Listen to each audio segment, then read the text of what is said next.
क्योंकि हम कोई जगत में ध्यान नहीं लगाते। सुबह अपना नित्य नियम करते हैं, जो विधि परमात्मा ने बता रखी है, भक्ति बोध हाथ में लेके खड़े होके परमात्मा के आगे। दोपहर को असुर निकंदन रमेणी करते हैं, शाम को संध्या आरती करते हैं, मंत्र जाप करते हैं। दोनों समय सुबह और शाम गुरुदेव भगवान को थोड़ा थोड़ा हलवा प्रसाद बना के भोग लगाते हैं। फिर परमात्मा का कोई सत्संग सुनते हैं, ताकि कोई शंका ही ना रहे। भाई बहनों से बात हो जाती है, कहीं उनसे मिलना हो जाता है। और बाकी समय यदि हम काम धंधा भी कर रहे हैं, कोई खेत में खेती कर रहा है, कोई मजदूरी कर रहा है, तो भी अपने गुरुदेव भगवान का ही ध्यान होना चाहिए।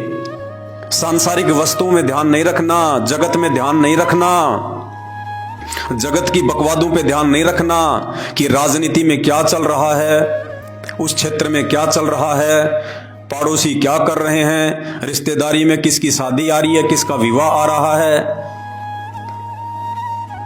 हमारा चिंतन, हमारा मनन, हमारा ध्यान पल पल सतगुरु की भक्ति के प्रति होना चाहिए। मिले तो दंडवत बंदगी, नहीं पल पल ध्यान लगाए।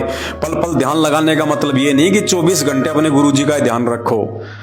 हम जो सुबह नित्य नियम करते हैं, रमेणी करते हैं, शाम को संध्या आरती करते हैं, ये गुरु जी का ध्यान है।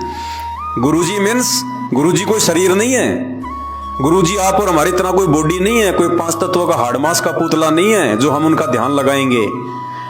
गुरु जी तो शब्द हैं, हम हैं शब्द। क्या कहते हैं गुरुदेव?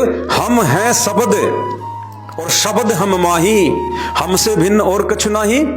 हम हैं शब्द। गुरुदेव कहते हैं शब्द का मतलब अविनाशी, जिसका कभी विनाश नहीं होता। गुरुदेव कह रहे हैं कि मैं वो अविनाशी परमात्मा हूं। हम हैं शब्द और शब्द हम माही, और जिस शब्द से तुम्हारा आत्म कल्याण होगा, तुम्हारा उद्धार होगा, वो शब्द मेरे अंदर है, वो शब्द मेरे पास है, वो सार शब्द। हम हैं शब्द, शब्द हम माही, हमसे भिन्न और कुछ नहीं।